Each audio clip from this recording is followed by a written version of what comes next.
December 7th, 1941, a day of infamy.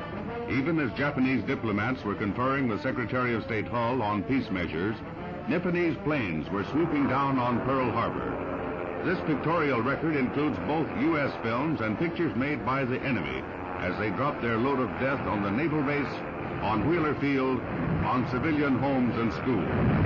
100 Japanese planes and a number of midget submarines took part in the attack. In an hour and 5 minutes, the battleship Arizona was completely destroyed and 4 others severely damaged.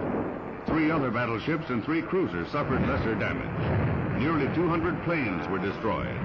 In that Sunday morning inferno, the Pacific Fleet appeared to be completely immobilized by the sneak attack. Nearly 3,000 casualties added to the catastrophe.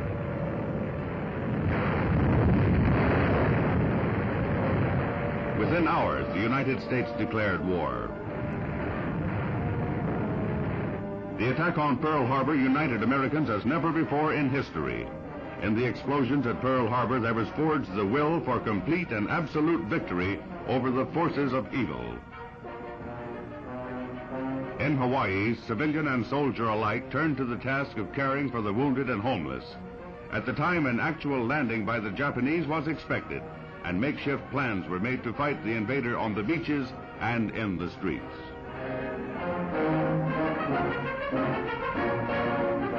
The Japanese lost 5 midget subs as well as 29 planes and 100 men.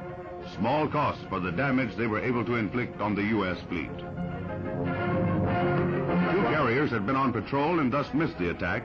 These 2 ships led other units of the fleet in the battles of the Coral Sea and Midway less than 6 months later.